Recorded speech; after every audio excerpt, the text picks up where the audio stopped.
The person we have here today has a journey one of a kind. He started as civil engineer at IIT Kanpur, followed by an MBA at IIM Ahmedabad.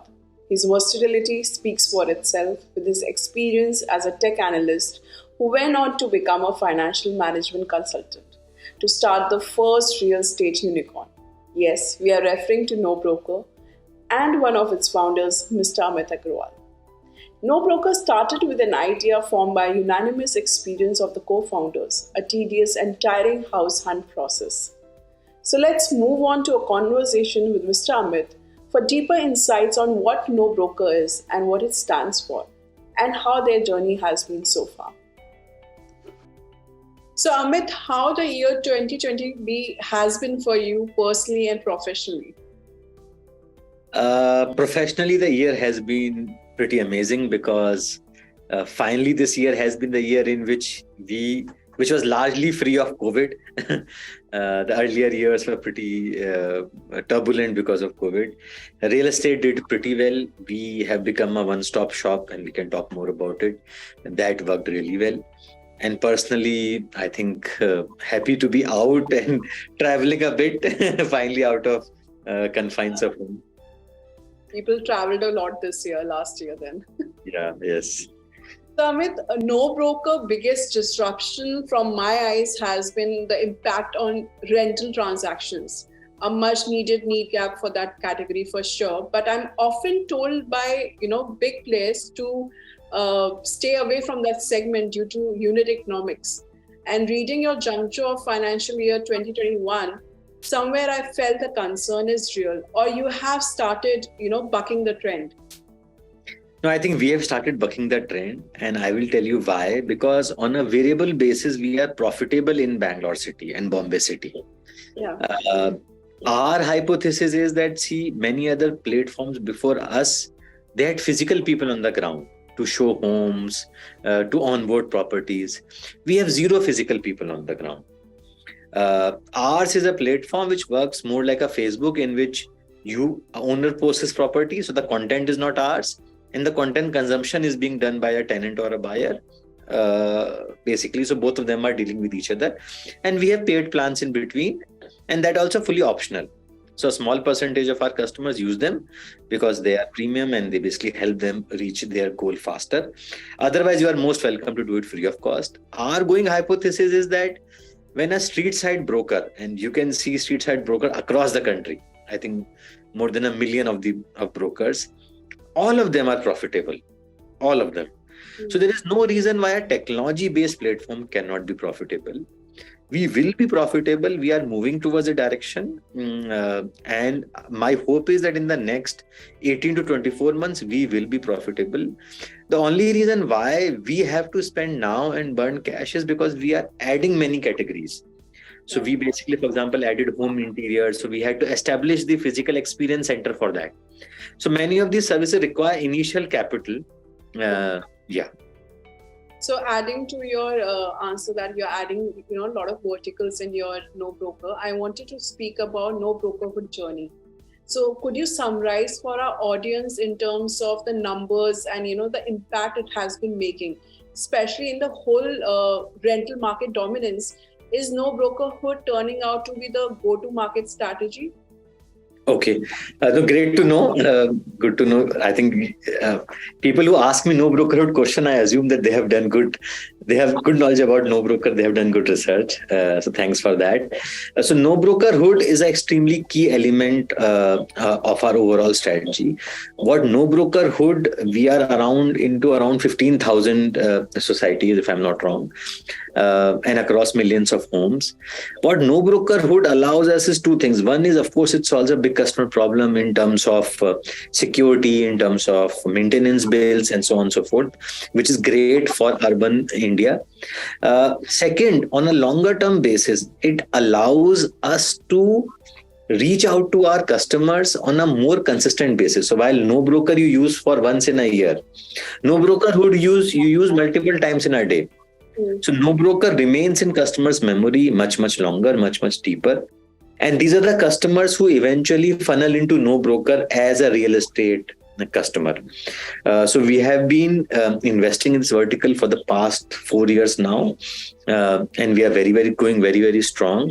And our hope from NoBrokerHood is for it to be a very large customer base, a very loyal customer base, a huge customer remembrance of NoBroker brand, and making lives of people better. So somewhere I feel NoBrokerHood is in competition with MyGate. So their alliance with urban company is aiming for a hyper local dominance. Do you think this move is going to help them turn profitable or become the first choice for societies? And what is your strategy and moat around NoBrokerHood? So I don't think I have enough information to comment on MyGate. I just hope that despite the partnerships, the customer data should remain data privacy should remain the top notch requirement for everybody in the industry.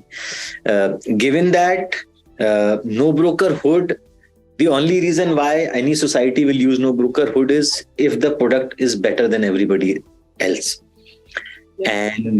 And I think that the NoBrokerHood product is both VMS as well as ERP are far superior than anybody else who offers in the market.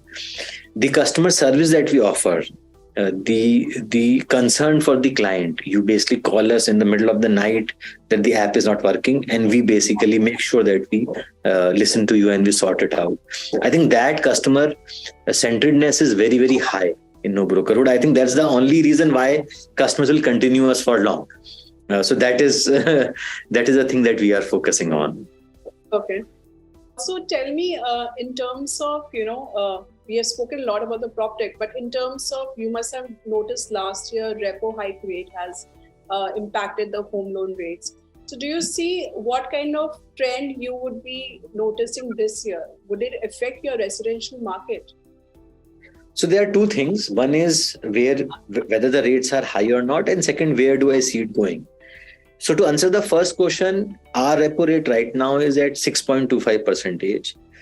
If you look at past 20-year historic averages, the repo rate has been in the range of 6 to 8%. So from a historical perspective, we are still at a lower range of what the repo rates had been. And I have personally seen and taken home loan at a much higher rate.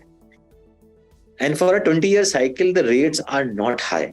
They are moderate at best.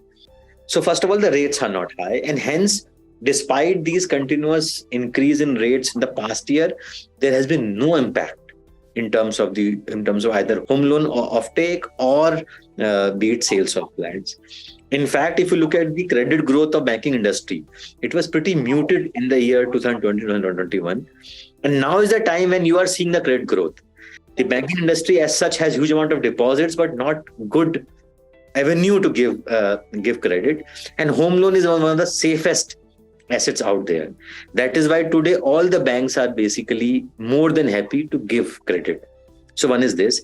Second is, if the question is also about where the real estate rates are going, I think looking at what US Fed is doing, mirroring that, I think one more hike is on the card. Anyway, the pace of rate hikes, the quantum has reduced in the recent RBI rate hike. I think one more rate hike is perhaps on the card, and that's it. I don't think inflation numbers, which you would have seen today or yesterday, which came, they are anyway cooling down. And yesterday night also CPI data of US also came. So inflation is cooling down across US as well as India. One more rate hike to the best. So I think we are in a good place. So what are you expecting from the upcoming budget? Like, do you have any expectation the government should look into it for real estate? So my expectation has been same every year, but it doesn't get fulfilled. I think instead of saying any fancy things, I would, on the behalf of all Indian consumers, I would suggest that the cap which has been basically put for the interest deduction, the home loan interest deduction, that should be indexed to inflation. Instead of keeping a 1.5 lakh, 2 lakh limit, it should be indexed to inflation, because inflation itself is increasing. So if there's a 10% or 6% inflation, index to it and keep on increasing it. Because then otherwise you are reducing it in a way, artificially. And second is that now with disposable income, people do buy 2 homes. And hence this reversal, which basically happened few budgets before, where you could only claim for 1 home loan interest deduction and not 2. I think that should be done away with, because if you want people to invest their savings in homes, allow them to do it for 2 homes. That are the 2 things that I would request the government for.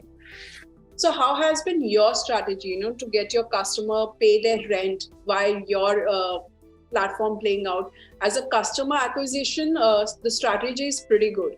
Though from what I've learned that from every transaction, there's a loss. But I have seen, according to your platform, whenever, the retention of the customer is there, to engage with them, make sure that their next home transaction is done via you guys. So would you mind telling us how has been this working out for you? This is a great question.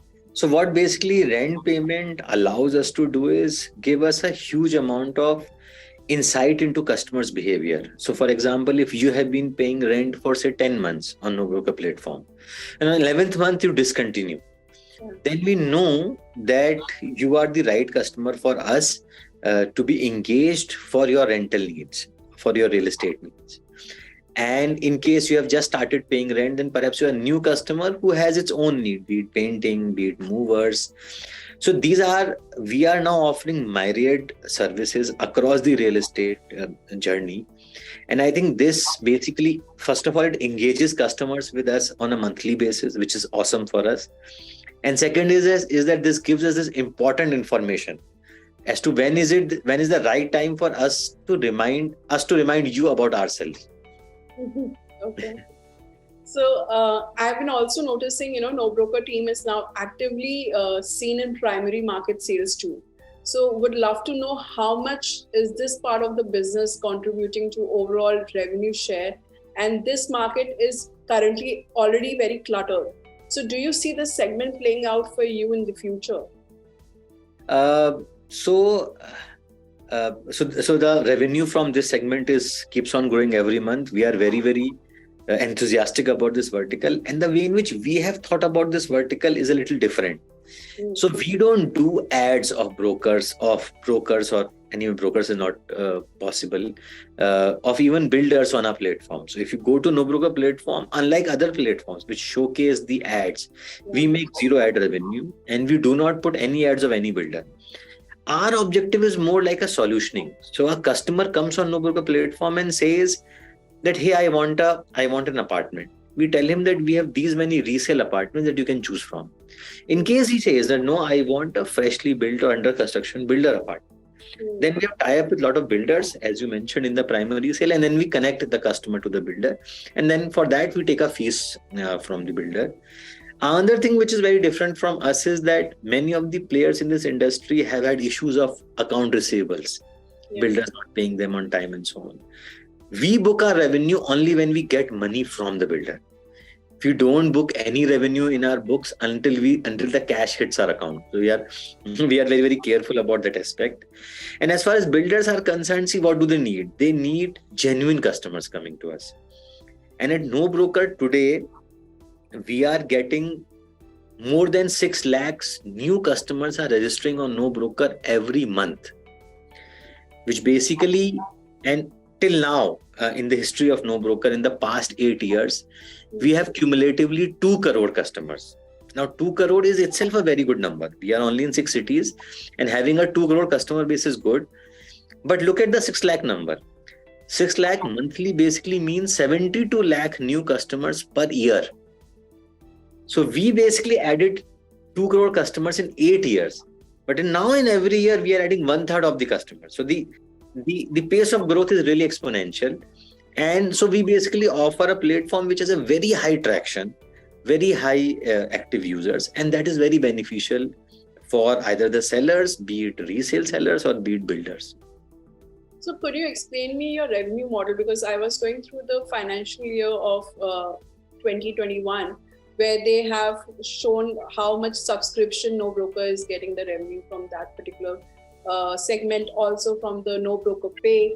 And then there are smaller segments like your lead generation and everything. Could you explain us about your revenue model? Sure. So I may not be able to basically tell the exact numbers in terms of the percentages, but I can basically paint a picture which basically gives you a very good idea about our structure.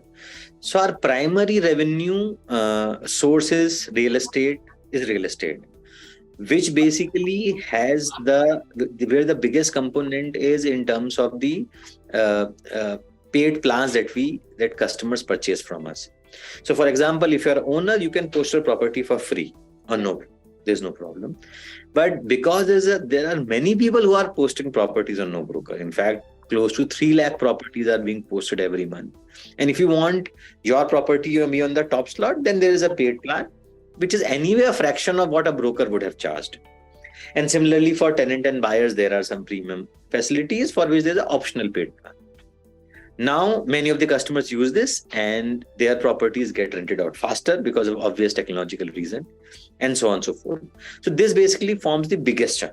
It also includes property management services. So we have a property management vertical in which we take your home and we manage it. In terms of that, we find the tenant for you, we do 6 monthly inspection for you, and then we manage the move out. So this is the primary one. This is the main one. Then there are other two, which are services and financial services. So home services consist of packers and movers primarily, and then also aided by painting, cleaning, and now home interiors. The last one is financial services, which has rent payment that you discussed, and also home loans, insurance, along with it.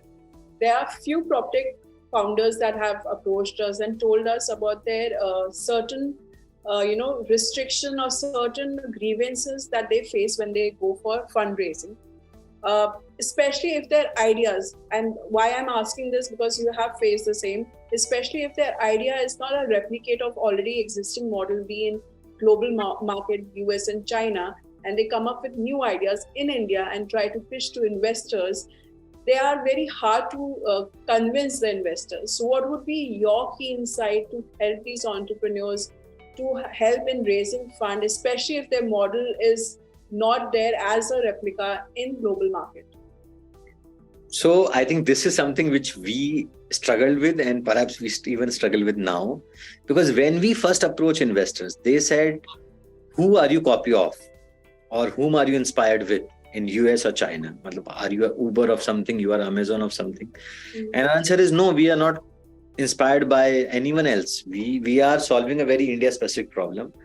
So my suggestion to these entrepreneurs are that please go on, because many of the problems are large in size and they are very, very India specific, and which basically gives a huge opportunity. And perhaps that's the reason why no other Amazon or Uber is going to come to India and solve them, because they haven't faced those problems anywhere in their country.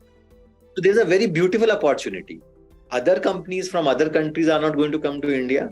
The only thing that we need to do is figure out how to solve the problem, and in case you need funds, then how to convince the investors in India. So we did struggle convincing the investors, but I think the data and the customer acceptance is the ultimate truth. So many of the investors who were not convinced about NoBroker journey, when they saw the numbers increasing, when they saw that customers are using NoBroker as a first port of call. So today customers first come to NoBroker, check whether they can whether they can find a house, and if they can't, then they go to a broker or any other portal. I think finally the decision maker is customer. It may feel as if the decision maker is founder or it is the investor, but it is not. And the reverse is also true. If you think this is an India solution, customers don't agree with it, it will not fly. So you're saying if they are approaching investors with this new model or new business ideas, they should back it up with some data analytics. Yes, and with whatever customers are saying. I'll just give you an example, anecdote. So many of the investors whom we met early on, some of them I remember saying, hey, what is such a big deal about paying brokerage? We have a flat, we have 2 flats in South Bombay, and we pay the broker whatever is due. What is the problem? Why do we need a company who wants to save brokerage? So I had to tell them that, hey, you are not our customer. Yeah. Our customers are basically those mass segment for whom a monthly rent is 30 to 40% of cash take home every month, who spend one third or one fourth or half of their monthly salary paying the rent. For them, paying that much equivalent amount additional every year is a huge burden. Definitely. And that is what we are basically going after. So many a times investors needs to be told that while it seems to be a solution for everybody, it is not for you. And the customer is someone else. And this is his photo, this is how he looks like, this is how his life is. And this is how happy he is when you solve his problem. So do customer service as well. Yes. I think painting that picture of customer trouble and what the trouble means for him is extremely important. True. So is there any other advice from your end for the entrepreneurs in PropTech when they are planning to raise funds, apart from, of course, the data analytics and the customer survey? Second advice would be that try to get to revenue initiation stage as soon as possible. So for example, see, in India is a large country, large population. If you offer everything for free, often it is easy to get lots of customers very quickly. But the moment you ask customer a single rupee, he becomes very demanding, which I'm sure as an entrepreneur you would have also observed. So it's extremely important that you do not chase what investors are saying. Many of the initial investors get excited with seeing free customer data and how the customers are increasing. Yeah. I would suggest that try to initiate revenue mechanism very soon. So, for example, we opened our office in 2015 in February. Within 6 months, we launched our paid plans. And I remember many of the investors telling us, "What is the hurry? Shouldn't you gain a critical weight or critical number before you start charging customer?" We said, "Yeah, we will, and we are keeping it optional. But we want to start now. We don't want to be told or realize later that revenue doesn't work." Because PropTech, the problem has been that there have been amazing founders, amazing companies, but continuous cash burn with no revenue in sight. That is not acceptable over a longer term.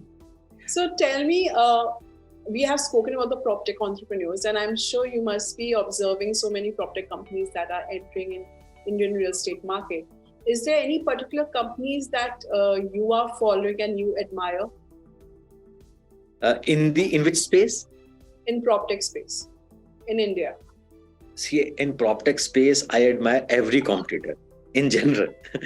I can't name any specific company, but I think all the competitors are very, very worthy competitors, very, very tough competitors that we had the fortune or misfortune of competing with, and amazing founders. So I think the talent which is there across the PropTech industry, be it the SaaS sort of companies or be it the direct platform companies, I'm friends with many of them. Amazing companies, amazing founders, and we feel blessed to be in this space working with them. And the amazing thing is that all of us combined would have 5% market share? Yeah. Maximum 10% market share. All of us combined. Still, the majority of the market is basically unorganized, customer struggling on its own. Today also, despite NoBroker being there for 8 years, I cannot say that you will surely get your property as an Indian citizen, you will get the property fastest, cheapest, everywhere. No, in some cities you will, in some of the cities you will not. Huge problem to be solved. And Roti Kapda Makan is the largest basically industry in any country. So as RealtyNXT knows it pretty well. Yeah. Amit, I'll do this new round which we had started with last series is rapid questions, where I'm going to ask you a few personal questions for our audience, for our young entrepreneurs to know more about you. So my first question would be, who has been your role model and why? My role model has been my father, because he came from a very, very poor economic background. And from his own efforts and studies, he then became a civil servant. And it is because of him that we had these opportunities and qualifications that we could garner. Which book you are currently reading and why would you recommend it? So I'm rereading the book called The Reluctant Billionaire. And it is basically a biography of Dilip Sanghvi, who is the entrepreneur of Sun Pharma. amazing book. I often read books about foreign entrepreneurs, but very rarely do I get to read a book which is good about Indian entrepreneurs. I have a personal bias in favor of Indian entrepreneurs. I think typical so many Gujarati entrepreneurs, so many good entrepreneurs India has. Entrepreneurship is in Indian blood. I think we should celebrate and look up to Indian entrepreneurs with Indian context much more than trying to emulate Western entrepreneurs. I agree with that. And mantra of life and work that you live by? Be optimistic. As an entrepreneur, you also know every day something is going wrong. There is some fire somewhere, and I suggest that it is extremely critical that we basically have this streak of optimism as an entrepreneur with us, where we believe that things will work out. And I think in reality also, in real estate also, when you are buying a property, you are buying it for long term. You are not buying it for today. You're buying it for 10 years, 20 years. This optimism that Indian real estate is going to do well, Indian consumers still prefer real estate as a solid investment to lean on, especially in their retirement age, is not going to change easily. Yeah. So optimism is something which is, I would say, a cornerstone of my philosophy. And the best advice you have ever received in your life, also the worst advice? I think the best advice which I have received is not taking any risk, which is more of a quote from Mark Zuckerberg, is that not taking a risk in life is the biggest risk. I think this has been my life-changing advice, because we often think about things that we can do or we should do. But what about the risk of omission? What about the risk of not doing something? When you retire, when you are 60 years old, when you are sitting on your that armchair, would you repent something, not trying? Yeah. I think that is the risk of omission is something that we often ignore. So that's the best advice.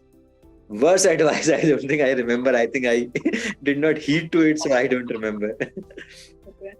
So what is your go-to stress buster? Like, I'm sure day to day you must be quite busy with your meetings and everything, but still, end of the day, you want to, in this, it doesn't apply spending time with family and all, but what is your regular go-to stress buster? I think taking a book and reading it is my biggest stress buster. So give me any book about any subject, be it history, be it psychology, be it health, be it entrepreneur, be it sports. I just love reading books, different genres, and that really relaxes me. That's great to know. So you're an avid reader. Yes. So if not real estate sector, and of course do not mention banking, you are from the banking background. So if not real estate sector, which sector you would have chosen to build your career upon? I think if not banking, any sector. I am open to any sector. And I'll tell you the reason. The reason is that I basically don't think from a sector point of view. I think more from a customer problem point of view. So me and my co-founders had no experience in real estate.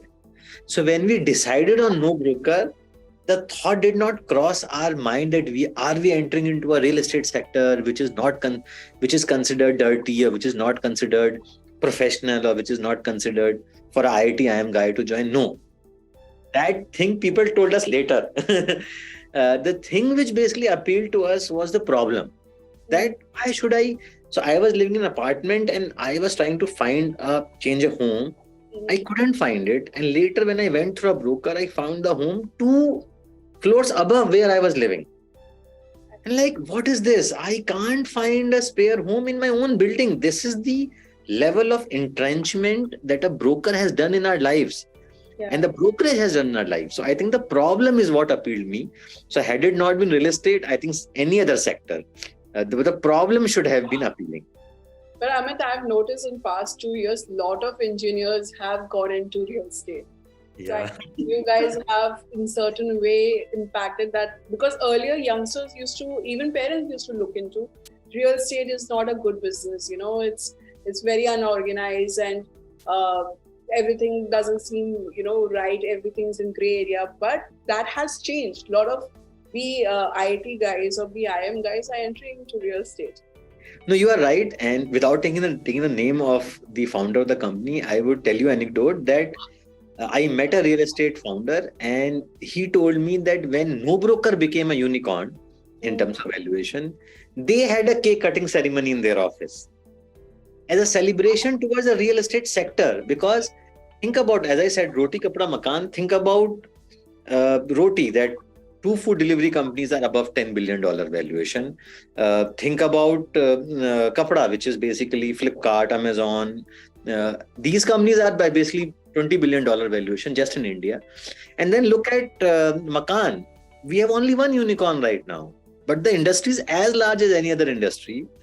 So the next decade, I hope that there will be many unicorns, and more and more engineers will attack at this problem, because the problem is still unsolved. We have been able to partly solve it, but a huge way for us to go. Industry basically offers huge space to lots of shining entrepreneurs. True. So personal goals that you have set for 2023, if you have to name two. I think one is to spend more time with family, much more time, especially with my kids growing up. And second is high focus in terms of health, trying to be lean, making sure that sports, I'm consistent in sports. So I play badminton, but the consistency is something which I need to ensure. Great. And the work resolution you have taken for this year? I think coming to office, coming to work is always, I tap dance to work, as Warren Buffett famously says, because the charm of working with such amazing people is great. So the goal for this year is what we decided, what links back to the first question that you had asked, is to basically move towards profitability. So the key goal for this year, the two key goals is one, move towards profitability, and second is that hopefully be free of COVID waves, and hence a much higher uptick in revenue is what we are aiming for. And this I couldn't find anywhere, so that's why I want to ask you your three favorite dishes. Butter chicken, pizza, and biryani. All unhealthy. That's why it will just contradict with the health and the dishes with your... Yes. Okay. So the last, not the least, one thing which you want young entrepreneurs, even your kids, to always remember, whatever problem they are tackling with regards to their personal life or professional, what they should look into first? I think this is what I tell my kids, whenever you fall, get up back. Getting up back is more important than succeeding. So if I could basically help them with one lesson, I would say keep on trying. It does not matter whether you succeed or not, but this ability to keep on trying is the only thing which matters longer term, because I have never seen anybody who has this undying spirit of keep on trying who hasn't met with success.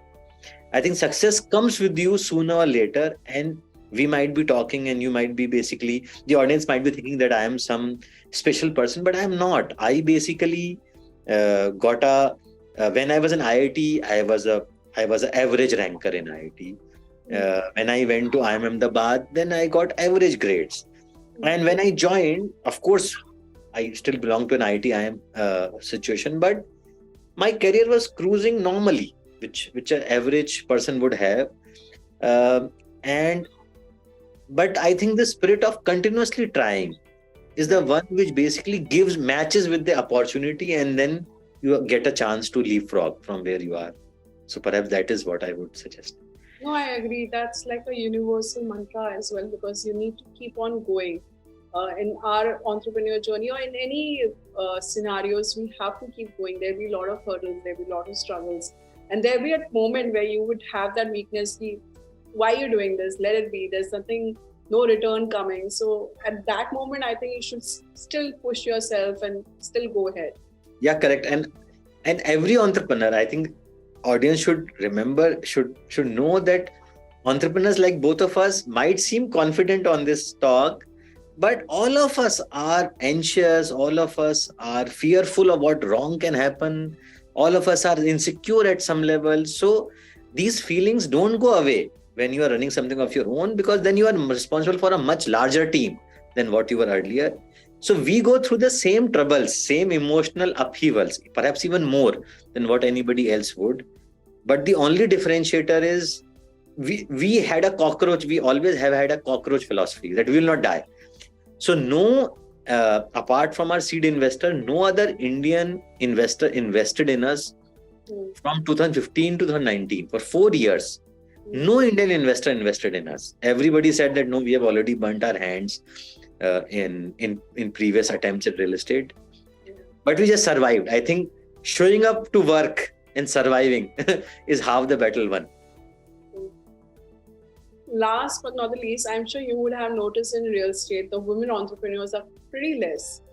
What would change, or what kind of change should be seen so that women entrepreneurs are welcome more in the real estate domain? What do you think?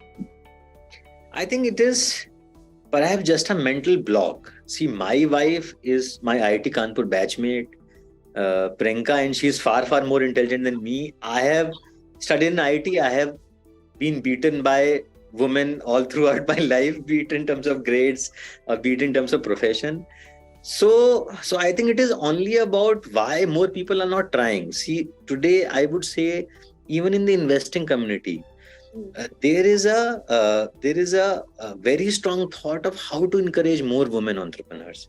So I think perhaps the perception that real estate is a field which is not worthy for women to come needs to change. So many engineers are coming, and and within real estate is not about basically, don't imagine real estate as somebody carrying the brick and building a building. That is not real estate. Real estate is the entire journey from start to end, which has different aspects, the way in which you mentioned about B2B, B2C and C2C. And field which women would find very exciting to work in, to lead in, to make companies in. I think the only reason why we are not seeing more women entrepreneurs is the old traditional mental block. But this field is ripe for many, many more amazing women entrepreneurs to take charge and win. And last but not least, I want to wrap up before keeping you too long for this. Your work culture, I have been hearing no broker work culture is pretty good. So what you had in mind in the beginning, because of course, once you set up the company, you are very much sure this is the work culture I want to continue in my own, company, based on the experiences you must have had in your previous jobs and everything. But what kind of work culture you had from the start in the beginning, that this is how it should be. This is where I want even the women employees to be more involved in this real estate market, or we have a culture where we provide the equal pay, everything. So what kind of culture did you have in the mind in the beginning, and are you following the same? So two aspects. One was that the objective is that everybody is welcome as long as you are meritorious. Because we are a capitalistic enterprise. So for us, the most important thing is to build shareholder wealth, apart from solving customer problem. So from the very start, whatever we could do in terms of encouraging women entrepreneurs. For example, if somebody has joined and she needs a maternity break, we most welcome it.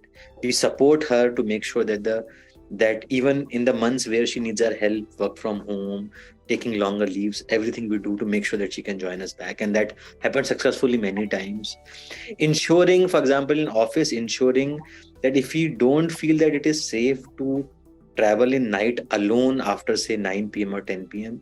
So we don't allow any woman to work till that late. Even if your boss is saying, your boss cannot say for you to work that late, so that there is never any untoward incident.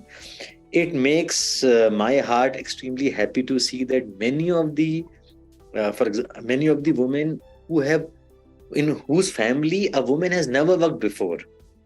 And they are the first women who are coming to a no broker and working. And I could see the worried parents coming to office, looking at office, whether this is a safe place for my daughter to work, and then asking a daughter that, okay, theek hai, tum kar lo kaam yahan par. That gives me very happiness. Enabling first women of a family to earn money, to work professionally and succeed, basically paves way for many, many future generations. So that personally makes me very happy. Apart from that, the work culture has been and is exactly opposite of what I hated. So what I hated was when I was working for someone else was micromanagement, favoritism. Uh, so I need to make sure that I take care of the introvert people much more than I take care of extrovert people, because they don't speak their mind, and their work should not be outshone by people who tom their work too much just because they speak a lot. Uh, and so you may be introvert, you may be extrovert, you may be fresher, you may be younger, or you may be more experienced or less experienced. Everybody in a meeting room, the merit of the argument should always win, not how old you are or whether you are the boss or you are the junior guy. That is what I always wanted, and that is the culture that I have ensured in No Broker. So that's a lovely culture. I completely love the thought, because I've always felt the same during my career span also. Age should not matter.